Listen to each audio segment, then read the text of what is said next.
Joginapally సంతోష్కు SIT notice ఇచ్చింది. Phone tapping కేసులో CrPC 160 కింద జారీ. సిఆర్పిసి 160 అంటే సంతోష్ రావు స్టేట్మెంట్ని రికార్డ్ చేయబోతున్నారనమాట.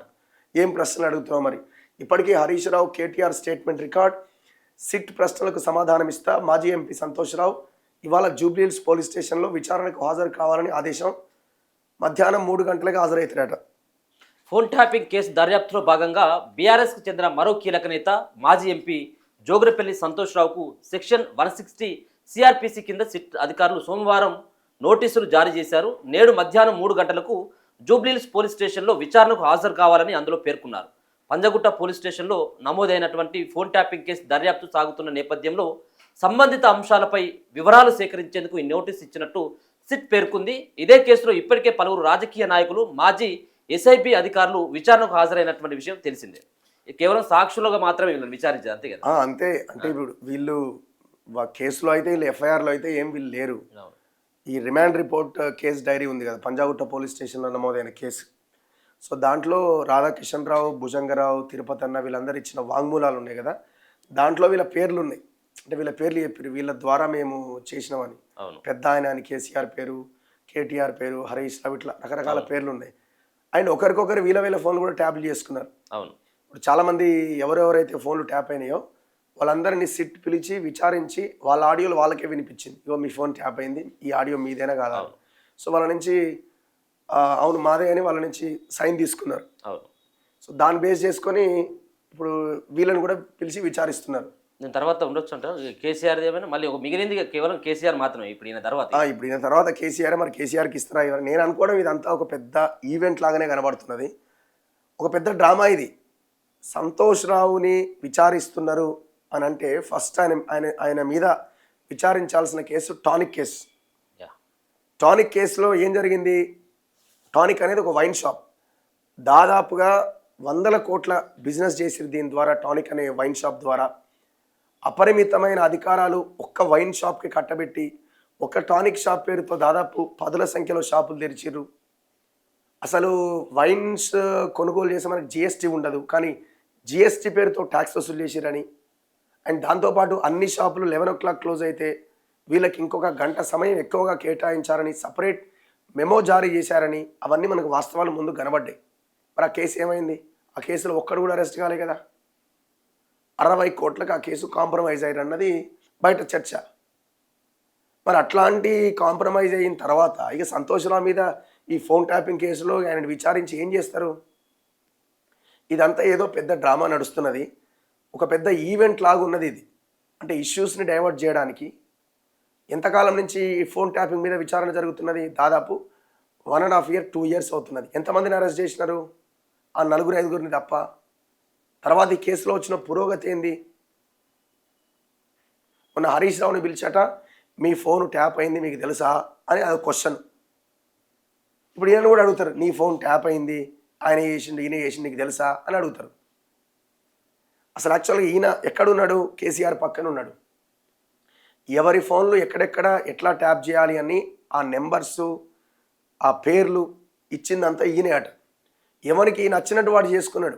ఎవడి వ్యాపారాల కోసం, ఎవడి బిజినెస్ కోసం, ఎవడి సొంత పనుల కోసం వాడు వాళ్ళకి సంబంధించిన వాళ్ళ ఫోన్లు ట్యాప్ చేసుకున్నారు. ఇప్పటికే కేటీఆర్, హరీష్ రావు విచారణ అయిపోయింది, నెక్స్ట్ ఈయనే. సో మిగతా పేపర్లలో ఏముంది?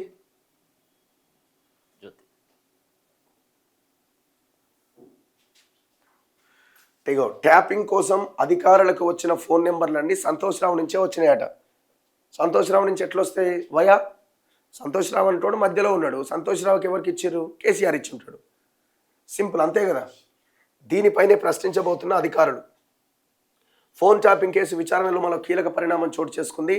గత కొద్ది రోజులుగా వరుసగా బీఆర్ఎస్ కీలక నేతలను విచారిస్తున్న ప్రత్యేక దర్యాప్తు బృందం తాజాగా మరో కీలక నేతను విచారణకు పిలిచింది. ఆ పార్టీ మాజీ ఎంపీ జోగినపల్లి సంతోష్ రావుకు సిట్ సోమవారం నోటీసులు జారీ చేసింది. మంగళవారం మధ్యాహ్నం 3 గంటలకు జూబ్లీహిల్స్లోని ఏసీపీ కార్యాలయంలో సిట్ అధికారుల ముందు విచారణకు హాజరు కావాలని పేర్కొన్నది. దీన్ని సంతోష్ రావు కూడా ధృవీకరించారు. నోటీసుల్లో పేర్కొన్న ప్రకారం దర్యాప్తు అధికారుల ముందు విచారణకు హాజరవుతారని ప్రకటించారు.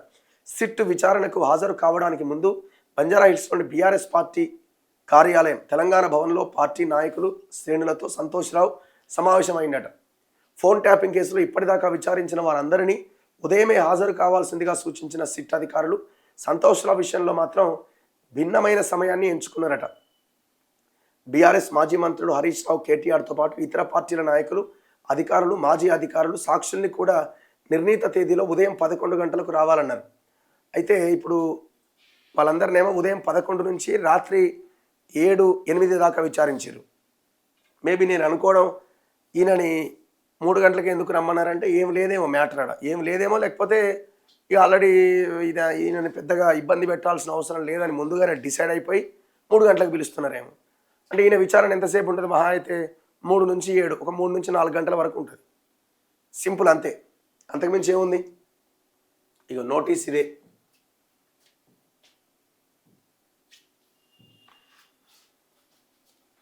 P Venkatagiri, assistant commissioner of police, Jubilee Hills division, Hyderabad. To Shri Joginapally Santosh Rao, member of parliament, Rajya Sabha, for appearance before the undersigned for examination in connection with further investigation. Crime number so and so. Panjagutta police స్టేషన్లో నమోదైన ట్యాపింగ్ కేసు ఇది. The investigation made in this case, it is revealed that you are acquainted with the few facts and circumstances of this case. Hence, you are requested to appear in person before the undersigned for examination for the purpose of further investigation upon receipt of the notice on 27/1/2026 at 3 p.m. at ACP office, Jubilee Hills, Hyderabad. So ఇది ఆయనకు వచ్చిన notice. ఇది ఏం జరిగిందట? Phone tapping కేసులో arrest చేసిన police అధికారులను విచారించిన సమయంలో సిట్ కీలక సమాచారం సేకరించింది. వారి ఫోన్లు, ల్యాప్టాప్లు విశ్లేషించిన సమయంలో కూడా కీలక ఆధారాలు దొరికినాయట. నిందితులు తమ ఫోన్లను ఫార్మాట్ చేయించి మొత్తం సమాచారాన్ని తీసేసిన ఎఫ్ఎస్ఎల్కు పంపించి రిట్రీవ్ చేసి ఆ సమాచారాన్ని తిరిగి రాబట్టారు. వారిని విచారించిన సమయంలో ఏ నెంబర్ను ట్యాప్ చేయాలనే ఆదేశాలు అప్పటి ఎంపీ సంతోష్రావు నుంచి అందినాయట. అప్పటి ఎస్ఐబి చీఫ్ ప్రభాకర్ రావుతో పాటు టాస్క్ ఫోర్స్ డీసీపీగా పనిచేసిన రాధాకిషన్ రావు, ఎస్ఐబిలో డిఎస్పీలుగా పనిచేసిన ప్రణీత్ రావు, మరికొందరికి సంతోష్రావు నుంచి ఆదేశాలు వచ్చినాయి. దీంతో విచారణలో ఇదే అంశంపై ఆయన్ని ప్రశ్నించబోతున్నారు. సిట్ చీఫ్గా ఉన్న విసి సజ్జనార్ నేతృత్వంలో విచారణ క్రమం, అడగాల్సిన ప్రశ్నలకు సంబంధించి దర్యాప్తు అధికారులు ఒక ప్రణాళిక, ప్రశ్నావళి సిద్ధం చేసుకున్నారట. ఫోన్ ట్యాపింగ్ కేసులో సంతోష్రావును కూడా సిట్ విచారణకు పిలిచే అవకాశం ఉందని ఆంధ్రజ్యోతి 4 రోజుల క్రితమే చెప్పిందట. ఎవడేం చెప్తారు, అది నేను కూడా చెప్తా. ఏముంది అందులో? అయితే ఇప్పుడు కేసీఆర్ ఫామ్ హౌస్లోనో లేకపోతే ప్రగతి భవన్లోనే ఉండేటోడు. ఆయన కింద ఎవరున్నారు? సంతోష్రావు. కేసీఆర్కి సంబంధించిన ప్రతి కదలిక, ప్రతి మూమెంట్, ఆయన ఏం చేయాలి అనుకున్నా ఆ ఇన్ఫర్మేషన్ బయటికి ఎట్లొచ్చేది? సంతోష్రావు అయ్యా వచ్చేది. అక్కడి నుంచి ప్రభాకర్ రావు ట్యాపింగ్ సంబంధించిన ఇంటెలిజెన్స్ దీంట్లో ఆయన ఉండేటోడు. ఆ మొత్తం వ్యవహారాన్ని ఎగ్జిక్యూట్ చేసేది, అంటే గన్నులు పెట్టాలన్నా లేకపోతే బెదిరియాలన్నా ఈ మొత్తం వ్యవహారం అంతా రాధాకిషన్ రావు ఆధ్వర్యంలో జరిగేది. ఈ ప్రభాకర్ రావు, సంతోష్రావు నుంచి ప్రభాకర్ రావుకి ఇన్ఫర్మేషన్ వస్తే ప్రభాకర్ రావు ప్రణీత్ రావుకి చెప్తాడు, బాబు నీ కింద ఉన్న 30 మందితోటి ఈ ఫోన్ నెంబర్లు మొత్తం ట్యాప్ చేయించు అని. ప్రణీత్ రావు ప్రభాకర్ రావుకి ఇన్ఫర్మేషన్ ఇస్తాడు. ప్రభాకర్ రావు రాధాకిషన్ రావుకి పంపిస్తాడు, ఇక ఫలానా దగ్గర ఫలానా పైసలు ఉన్నాయి, వాడిని బెదిరి ఏమైనా చేయగానే మొత్తం ఈ వ్యవహారం అంతా సెట్ చేయాలి. ఇదంతా ఒక ప్లానింగ్ అనమాట. సో పైన కేసీఆర్ దగ్గర ఉన్న సంతోష్రావు. సో అందుకే సంతోష్రావును విచారించబోతున్నారు. ఇది చదువు ఒకసారి. త్వరలో కేసీఆర్ వంతు. ఫోన్ ట్యాపింగ్ కేసులో సిట్ అధికారులు బీఆర్ఎస్ కీలక నేతలను ఒక్కొక్కరిగా పిలిచి విచారించి స్టేట్మెంట్ రికార్డు చేస్తున్నారు. అవసరమైతే మరోసారి తమ ఎదుట విచారణకు హాజరు కావాల్సి ఉంటుందని చెప్పి పంపుతున్నారు. ఇప్పటి వరకు మాజీ మంత్రి Harish Rao, party working president కేటీఆర్ను ప్రశ్నించిన సిట్టు ఇప్పుడు సంతోష్ రావును విచారణకు పిలిచింది. దీంతో త్వరలో బీఆర్ఎస్ అధినేత కేసీఆర్కు సైతం నోటీసులు జారీ అవుతాయన్న ప్రచారం సాగుతుంది. ఈ కేసులో ఇప్పటి వరకు అరెస్టు చేసిన నిందితులను విచారించిన సమయంలో తాము బిగ్ బాస్ ఆదేశాల మేరకే పనిచేస్తామని వారు చెప్పుకొచ్చారు. దీంతో బిగ్ బాస్ ఎవరనేది సిట్ ఇప్పటికే రాబట్టినట్లు త్వరలోనే ఆయనకు నోటీసులు జారీ చేసి ప్రశ్నించనున్నట్లు తెలుస్తుంది. అప్పట్లో కొందరు బీఆర్ఎస్ ఎమ్మెల్యేలు బీజేపీలోకి వెళ్లేందుకు ప్రయత్నించిన సమయంలో నాటి సీఎం కేసీఆర్ ప్రగతి భవన్లో కొన్ని ఆడియోలను బహిర్గతం చేశారు. ఆ ఆడియోలు సైతం ట్యాపింగ్ నుంచి సేకరించేవేనన్న ఆరోపణలున్నాయి. మొత్తంగా అన్ని ఆధారాల మేరకు ఆయనకు నోటీసులు జారీ చేసి ప్రశ్నించేటువంటి అవకాశం ఉన్నట్లు తెలుస్తుంది. సో ఇక్కడ ఈ ఫామ్ హౌస్ ఎమ్మెల్యేల కొనుగోలు కేసు, మొయినాబాద్ కేసు, గువ్వల బాలరాజు, రేగా కాంతారావు, ఆయన కృష్ణమోహన్ రెడ్డి, ఇంకొక ఆయన ఎవరో ఉండే కదా పైలట్ రోహిత్ రెడ్డి, ఈ నలుగురు ఎమ్మెల్యేల చేత కేసీఆర్ ఒక స్టింగ్ ఆపరేషన్ చేయించాడు. దాదాపు ఈ నలుగురు ఎమ్మెల్యేలంతా ఫామ్ హౌస్లోనే, ఈ ప్రగతి భవన్లోనే దాదాపు 12-15 రోజుల పాటు వాళ్ళని అక్కడ నిర్బంధించి వాళ్ళతోని ఆపరేషన్ అంతా చేయించాడు. ఇందులో ఆయన ఎవరు నందకుమార్ని బకరా చేసిరు. ఆయనని మొత్తం ఆడుకొని ఆ ఫామ్ హౌస్ దాకా తీసుకుపోయి ఆ ముందంతా వీళ్ళ మధ్య జరిగినటువంటి డిస్కషన్ ఏదైతే ఉందో, నందకుమారు, రామచంద్ర భారతి, సింహయాజులు, ఈ ముగ్గురికి సంబంధించిన కన్వర్జేషన్ అండ్ రోహిత్ రెడ్డి, ఈ నలుగురికి సంబంధించిన కన్వర్జేషన్ ఆడియోస్ని కేసీఆర్ సేకరించి, ఎట్లా సేకరించిండు, ట్యాప్ చేసిండు ఫోన్లు, ట్యాప్ చేసి ఆ ఆడియోలు సేకరించి ఆ స్టింగ్ ఆపరేషన్ అంతా చేసి మొత్తం మీడియాకు రిలీజ్ చేసిండు. అయితే ఇక్కడ పాయింట్ ఏంటంటే, ఈ ఆడియోలు ఎట్లా దొరికినాయి కేసీఆర్కి? రోహిత్ రెడ్డి ఏమన్నాడు, నేనే ఇచ్చిన అన్నాడు. ఇప్పుడు నందకుమారు, పైలట్ రోహిత్ రెడ్డి, రామచంద్ర భారతి మాట్లాడుకున్న ఆడియోలు రోహిత్ రెడ్డి కూడా ఆ కన్వర్జేషన్లో ఉంది కాబట్టి రోహిత్ రెడ్డి ఇచ్చిండు అనుకోవాలి. కానీ నందకుమారు అరెస్ట్ అయిన వాళ్ళు, నందకుమారు ఆ స్వామీజీలు మాట్లాడుకున్న ఆడియోలు కూడా కేసీఆర్ చేతికి వచ్చినాయి. కేసీఆర్ ఆడియోలు రిలీజ్ చేసిండు, జడ్జిలకు వాళ్ళకి వీళ్ళకి పంపించిండు, మీడియాకు పంపించిండు. మరి ఈ ఆడియోలు ఎక్కడి నుంచి వచ్చినాయి? సో అడ్డంగా ఆ పర్టికులర్ ఇష్యూలో దొరికిపోయారు వీళ్ళంతా. ఇప్పుడు సంతోష్ రావునే కాదు, ఆ నలుగురు ఎమ్మెల్యేలు ఎవరైతే ఉన్నారో మరి వాళ్ళని కూడా విచారించాలా. ఆనాడు హైదరాబాద్ సిపి ఎవరు ఉన్నారు, సివి ఆనంద్ ఉన్నారు, ఇప్పుడు ఆయన హోమ్ సెక్రటరీ, మరి ఆయన కూడా విచారించాలా ఏం జరిగిందని. స్టీఫెన్ రవీంద్రని విచారించాలా, ఎందుకంటే ఈ టోటల్ స్టింగ్ ఆపరేషన్ చేసిందంతా స్టీఫెన్ రవీంద్రనే. ఇంత ఇన్వెస్టిగేషన్ జరగాల. ఆనాడు డీజీపీ మహేందర్ రెడ్డి, మరి ఇదంతా చేస్తారా? ఈ అంత పెద్ద, నేను అదే అందుకే అంటున్నా కదా, ఇది కేవలము నేను అనుకోవడం అయితే ఈవెంట్ లాగా ముందుకు తీసుకెళ్లే ప్రయత్నం చేస్తున్నారు. నాకు ఎక్కడో దగ్గర అనుమానం ఉన్నది, ఇంకా ఇది మొత్తం ఇష్యూస్ని డైవర్ట్ చేయడానికి దీని వెనక అంటే వీళ్ళు ఏదో ఒక తెర వెనకాల ఒక పెద్ద ప్లానింగ్ ఎంచుకుంటారు. ఇప్పుడు రేవంత్ రెడ్డి ఏడున్నాడు, దావోసులుండా, అమెరికాలో ఉన్నాడు. అమెరికాలో ఏం జరుగుతున్నది? చాలామంది బయట అనుమానం వ్యక్తం చేస్తున్నారు, అసలు దావోస్ నుంచి అమెరికాలో పడ్డ రేవంత్ రెడ్డి అమెరికాలో చాలా పెద్ద ఎత్తున ఏదో జరుగుతున్నది అని ఎవరు అంటున్నారు. రాబర్ట్ వాద్రా కూడా అమెరికాలోనే ఉన్నాడు, ఏదో పెద్ద డీలింగ్స్ జరుగుతున్నాయని. మనకు తెలియదు, బయట డిస్కషన్ అయినా అయి ఉండొచ్చు. ఎందుకంటే ఒక పెద్ద వ్యవహారం చేసే క్రమంలో ప్రజల మైండ్ అంతా ఒక దగ్గర కేంద్రీకరింపజేయాలి. ఇప్పుడు అదే జరుగుతున్నది.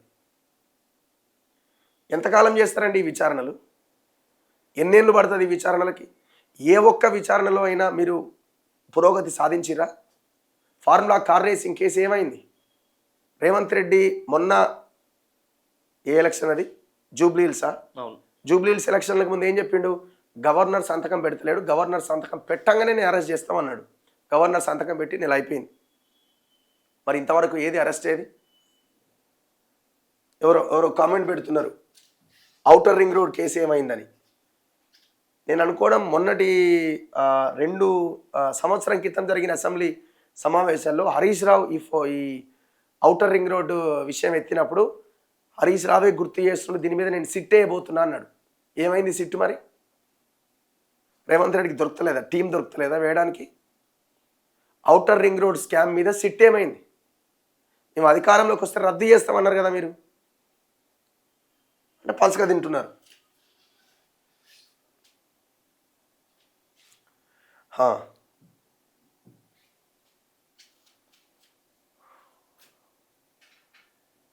ఫీ రియంబర్స్మెంట్ గురించి మాట్లాడండి. ఓకే, అమెరికాలో సగం జనాభా మంచు తుఫాన్లో స్తంభించిపోయింది. మీ పేపర్ ఎప్పుడు స్టార్ట్ చేస్తున్నారు? సమయం పడుతుంది కొంచెం. సిట్ మంచిగా సిట్టింగ్లో ఉందన్న, ఇక సిట్టింగా స్టాండా అన్నది ఇప్పుడు ఇంకొక సంవత్సరం అయితే కాంగ్రెస్ వాళ్ళు కానీ ముఖ్యంగా రేవంత్ రెడ్డి ఏం చెప్పుకుంటాడో జనాలకి. మరి అవినీతి అన్నాడు, లక్షల కోట్లు మింగిరి అన్నాడు, మింగింది కూడా వాస్తవమే, కక్కిస్తా అన్నాడు. మరి కక్కించాల్సింది ఎక్కడ పోతున్నది? నాకుతున్నారు వీళ్ళు. సో ఈ కేసుల మీద మనకు నమ్మకం లేదు.